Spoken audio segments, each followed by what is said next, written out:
స్వచ్ఛమైన మానేపల్లి బంగారమే. తరతరాలుగా తరగని స్వర్ణ బంధాలు మన మానేపల్లి జ్యువెలర్స్. మేడం, రేణు గారి పిల్లలు మొదటి భార్య పిల్లలు అని ఎందుకు అంటున్నానంటే, మీ పిల్లలు ఆయన పిల్లలు మొత్తం 5 అన్నారు. వాళ్ళు ఇద్దరు కదండి. వాళ్ళిద్దరిని చూస్తుంటే మీకేమనిపిస్తూ ఉంటుంది? వాళ్ళని ఏ విధంగా మీరు ఎమోషనల్ గా అటాచ్ అయ్యి ఉన్నారు? నాకు ఎమోషన్ అటాచ్మెంట్ ఏమీ లేదు, కానీ ఒక్కొక్కసారి నాకు బాధ అనిపిస్తుంది. మెచ్యూరిటీ లెవెల్స్ లేకున్నా వాళ్ళ అమ్మ మాటలు నమ్మి నాన్నకు దూరం చేసుకుంటున్నారు. అది చాలా తప్పుగా భావిస్తున్నాను నేను. వాళ్ళ ఫాదర్ ఎంత కష్టపడి పెంచారు, ఎన్ని కష్టాలు ఉన్నా కూడా పిల్లలు కష్టపడకూడదని చాలా ప్రేమతో చాలా చక్కగా పెంచారు. సో అవేవి అర్థం చేసుకోకుండా తల్లి చెప్పుడు మాటలు విని తండ్రిని బాధ పెట్టారు. వాళ్ళు ఒక పిల్లలకి తల్లి అయినప్పుడు ఖచ్చితంగా వారి ఫాదర్ని వెళ్ళి తెలుసుకుంటారు. యాక్చువల్గా మాధురి గారు అంటున్నారు, అంటే తల్లి చెప్పిన చెప్పుడు మాటలు విని పిల్లలు తయారయ్యారని. అంటే తండ్రిగా మీరు ఎప్పుడైనా మీ పిల్లలకి అంటే అటాచ్మెంట్ ఉండేటట్టు అంటే ఎక్కువ సమయం కేటాయించలేదా? అంటే ఒక నిమిషం, ఇప్పుడు బిడ్డ పుట్టిన తర్వాత అతను నాన్న అని ఎవరు పరిచయం చేస్తారు? తాత, అమ్మమ్మ, నాన్నమ్మ అని పరిచయం చేస్తే అప్పుడు పిలవడం ప్రారంభిస్తాడు. కానీ ఆ పిల్లాడికి చిన్న వయసు నుంచే ఇతను దొంగ, ఇతను మంచోడు కాడు, నేను కోటీశ్వరాలని, నేను ఆస్తిపరురాలని, మీ నాన్నకేమీ లేదు, మీ నాన్న లుంగీ షర్ట్ గాడు, మీ నాన్న వల్ల మనకేమీ ఉండదు, ఇలాంటి మాటలు నూరు పోస్తుంటే మీకు వాళ్ళ మాటల ద్వారా కొన్ని వాస్తవాలు అర్థమవుతుంటాయి. మా అమ్మకి నాన్నమ్మ అనరు, వాళ్ళమ్మ అంటారు. మా తమ్ముడికి చిన్నాన్నగారు అని అనరు, వాళ్ళ తమ్ముడు అంటారు. ఈ మాటలు ఎక్కడి నుంచి వచ్చాయంటే వాణి కూడా అదే వెర్షన్ మాట్లాడుతుంది, వాళ్ళమ్మ వాళ్ళ తమ్ముడు అని. పాపం తెలియదు వీళ్ళకి, అదే భాష వచ్చేసింది. పిల్లలు మంచివాళ్ళే, పిల్లల మనసుల్లో భావాల్ని ఆ రకంగా ఇంజెక్ట్ చేసి మీ బంధువుల నుంచి డిస్టెన్స్ అనేది పెరిగేటట్టు చేశారంటారు పిల్లలకి. నేను ఎప్పుడు నా పరిస్థితి ఏంటంటే సార్, ఉదయం 7-8 బయటకు పోతే మళ్ళీ రాత్రి 9-10 రావటం. ఇది దైనందిన జీవితం. ఇంట్లో ఒకటి న్యూసెన్స్ వల్ల, ఈ గొడవల వల్ల ఎక్కువ కాలం బయట గడిపేవాడిని. ఒకవేళ ఇంటికి వచ్చేసిన మేడ మీదకో బయటను కూర్చోవడం చైరేసుకొని ఇంటి లోపల ఉండేవాడిని కాదు, బయట. ఇంట్లో వాళ్ళు ఏం జరుగుతుందో నాకు ఏం తెలుసు. ఒక సిచ్యువేషన్ వచ్చేటప్పటికి వాళ్ళ మాటలు చూస్తే నాకు బాధేసింది. భయం, ఆందోళన ఇవన్నీ కూడా నాకు కలిగిస్తున్నాయి. ఏంటి ఇలానే వాళ్ళకి మహాభారతం, రామాయణం అన్నింటి గురించి కూడా విశదీకరించి చెప్పాను, చదివి వినిపించాను. పిల్లలు ఈ మధ్య ఏమైనా కలిసారా సార్? లేదు, 2 సంవత్సరాలు ఫోన్లో ఏముండదు. వాళ్ళకి ఏదైనా అవసరం ఉంటే మెసేజ్ పెడతారు, మెసేజ్ పెడితే ఇమీడియట్ గా డబ్బులు. ఇప్పుడు కూడా పెడుతున్నారా? ఇప్పటికి కూడా వాళ్ళకి ఏదైనా అవసరం ఉంటే 2 లక్షలు పంపించండి, 1 లక్ష రూపాయలు పంపించండి అంటారు, వేస్తాను. తండ్రిగా మీ బాధ్యత నిర్వర్తించాలి. మేడం, ఇప్పుడు మీ పిల్లలు ఉన్నారు అంటే యాక్చువల్ గా వ్యక్తిగత జీవితం కోసం ఎక్కువగా లోతుగా వెళ్ళడం నాకు ఇబ్బందికరంగానే ఉంది. కానీ ఇప్పుడు మీరు ప్రజా జీవితంలో ఉన్నారు, ప్రజలు అందరూ మీకోసం మాట్లాడుకుంటున్నారు కాబట్టి అడుగుతున్నాను. మిమ్మల్ని ఇబ్బంది పెట్టాలని అంటే అలాంటి కోరిక నాకు లేదండి. సో ఇప్పుడు మీ పిల్లల కోసం చెప్పాలి అంటే ఏం చదువుకుంటున్నారు, వాళ్ళు ఇప్పుడు జరిగిన పరిణామాలని ఏ విధంగా చూస్తూ ఉన్నారు? నా పిల్లలు ఇంకా 9th క్లాస్ 9 years 10 years పిల్లలు అండి. 5th క్లాస్ 6th క్లాస్ చదువుకుంటున్నారు. వాళ్ళకి నేను పడిన బాధలు, నేను పడిన కష్టాలు, నేను ఎటువంటి సిచ్యువేషన్స్ ఫేస్ చేశాను, ఏ ఫేజ్ దాటుకుని ఎలా వచ్చానో అన్నీ తెలుసు, అన్ని దగ్గరని చూశారు. సో పిల్లలు నన్ను తల్లిగా అర్థం చేస్తున్నారు, నా బాధ ఏంటో తెలుసుకొని నాకు సపోర్ట్ చేస్తున్నారు.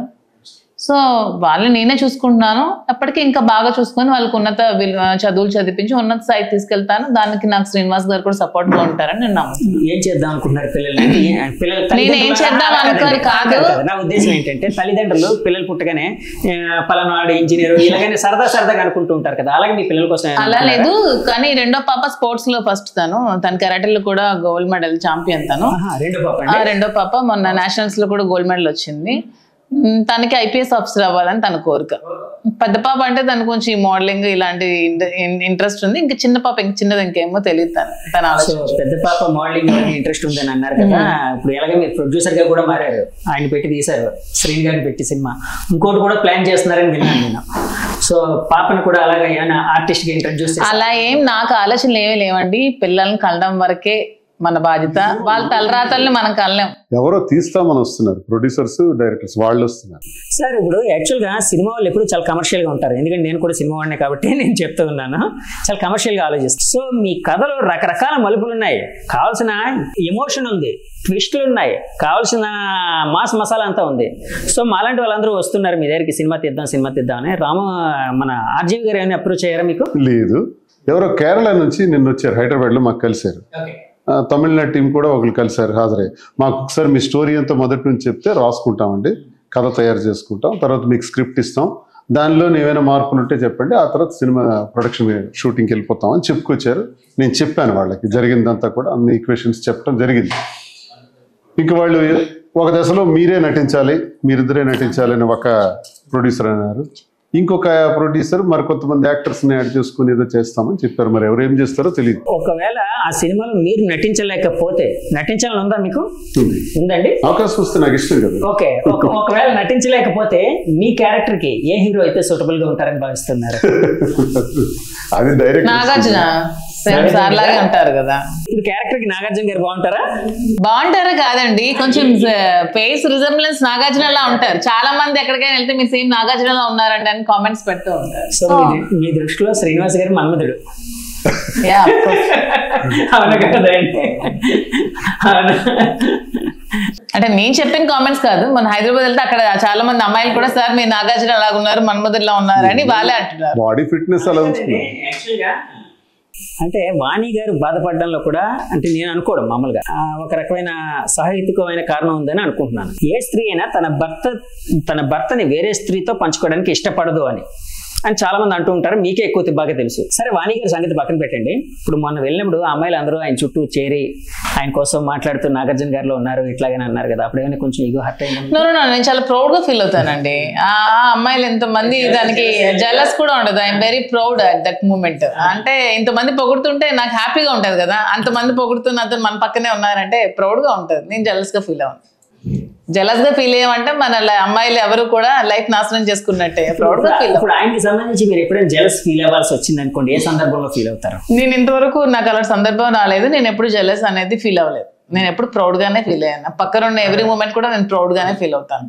యాక్చువల్గా కొన్ని ఇంటర్వ్యూలో చూసాను, మొదట్లో మీరు స్నేహితులని చెప్పుకునేవారు, తర్వాత ఈ మధ్య ప్రేమికులని రివీల్ చేశారు. అంటే ఎందుకు హైడ్ చేయాల్సి వచ్చింది? అంటే మీరు మొదటి నుంచి మొదటి నుంచి అంటే స్నేహితులుగా ఉంటూ ప్రేమలో పడ్డారా, లేకపోతే మొదటి నుంచి ప్రేమికులా? ఇప్పటికీ స్నేహితులే. అది ప్రేమగా మా మధ్యలో ప్రేమ అన్నది డెవలప్ అయింది. స్నేహ రూపంలోనే ఆమె నాకు భోజనాలు ఇవన్నీ అరేంజ్మెంట్ చేశాను. ఏర్పాట్లన్నీ చూసేవారు. 2 సంవత్సరాల నుంచి చూస్తున్నారు. ఆర్థికంగా కూడా ఖర్చులు పెట్టడం జరిగింది. అది మాలో ఉన్నటువంటి పరిస్థితి మా ఒక ప్రేమగా మార్చింది. అవును, అప్పట్లోనే మేడం మీకు క్యారేజీలు పంపిస్తుంటే వంకలు పెట్టేవారట, ఇప్పుడు కూడా పెడుతున్నారు? ఇప్పటికీ పెడుతూ ఉంటారండి. ఎంత బాగా వంట చేసినా ఇది బాలేదు అది బాలేదు అంటారు. ఏమంటే 30 years నుంచి ఎలాగా తనకి ఏమి నేను అనలేదు, ఎప్పుడు పని మనుషులే కదా, అట్లీస్ట్ ఇప్పుడైనా సరే నాకు ఆ ఫీల్ ని అనుభవించినే అంటారు. సో ఆ ఫ్రస్ట్రేషన్ అంతా నామే తీసుకుంటారు అంతే. హక్కు ఒక మంచి హక్కు అన్నమాట, భర్తకుండే బాగుంటుంది. అది బాగుంటుంది అంతే కదండి. చాలా. మీరు ఆయన ఏమని అంటూ ఉంటారు అంటే ఎప్పుడైనా సాధిస్తూ ఉంటారా? నేనా? నవ్వరండి. అస్సలు ఎప్పుడు నేను ఏమి అన్నా, తను ఏం చెప్పినా భరిస్తాను, తను ఏం చెప్పినా తన కోసం నేను చేస్తాను. పిలుచుకుంటారు రాజా అని పిలుస్తాను. రాజా అని అందరికీ తెలిసిన మాట, ఇంకేదైనా చెప్పండి. లేదు, రాజా అనే పిలుస్తాను. రాజానే పిలుస్తారా? ఇద్దరు ఉన్నా కూడా ఏదైనా ప్రేమ ఎక్కువైంది అనుకోండి, ఏమని పిలుస్తారా? బుజ్జి అని పిలుస్తారా? చూసారా, ఇప్పుడు వరకు చెప్పకుండా మీరు ఏం దాచేస్తూ ఉన్నారా? నేను బుజ్జి అని పిలుస్తారు. సో అలా పిలిచినప్పుడు మీకే అనిపిస్తుంది సార్? సరదా అనిపిస్తుంది. ఎప్పుడు పిలిపించుకోలేదు కదా, ఎప్పుడు దేశంతోనే అసూయలతోనే ఉండేవాళ్ళు. నిజం చెప్పండి, టీనేజర్ కూడా నాకే గర్ల్ ఫ్రెండ్స్ లేరా మీకు? గర్ల్ ఫ్రెండ్స్ చెప్పండి సార్, కెమెరాస్ ఉన్నాయి. నేనేమంత నిజాయితీగా శ్రీరామచంద్రమూర్తి సరదాగా మాట్లాడేవాళ్ళు సార్. టీనేజ్ లోని ఆ ఇన్ఫెచ్యుయేషన్ లోని ఒక రకమైన ఆకర్షణ అనేది ఉంటుంది కదా, చిన్న ప్రేమ కథలు ఉంటాయి అందరికి. అట్లాగే మీకేం లేవు? అలా ఏం లేవండి, అతనికి అంత టైం ఉండేది కాదు. ఎప్పుడు ప్రజా జీవితమే కదా. లేవని మీరే చెప్పేస్తున్నారు. ప్రజా జీవితంలో రాకముందు నేను అడుగుతున్నాను. కాలేజీ స్టూడెంట్ లీడర్ గా చేశాను కదా, కాకినాడ ఆల్ కాలేజ్ ప్రెసిడెంట్ గా చేశాను.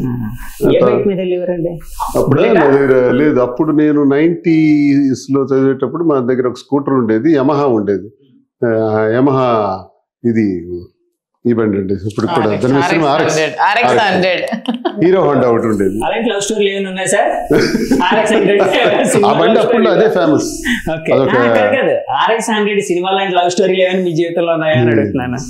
నేను కొంచెం స్టూడెంట్ లీడర్ గా ఉండేవాడిని.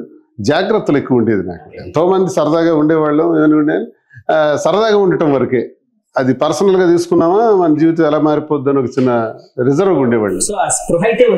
రిజర్వ్ ఉండేవాళ్ళు, రిజర్వ్నెస్ ఉండేది. సరదాగా ఉండేవాళ్ళు కానీ రిజర్వ్నెస్ ఉండేది. ఎక్కువగా వెళ్ళామనుకోండి అది వివాహాలకి వాటికి దారి తీసేస్తుందేమో అని జాగ్రత్తగా ఉండి ఆఖరికి వెళ్ళి ఓ బురదలో పడిపోయింది. కట్ చేస్తే 5 సంవత్సరాలు అయిపోయింది. ఇప్పుడు ఏముంటాయి నాకు కొత్తగా మాట్లాడు.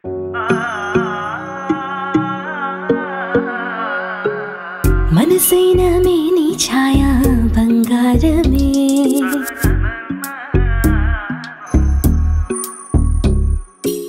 సొగసైన మేలి మాయా బంగారమే,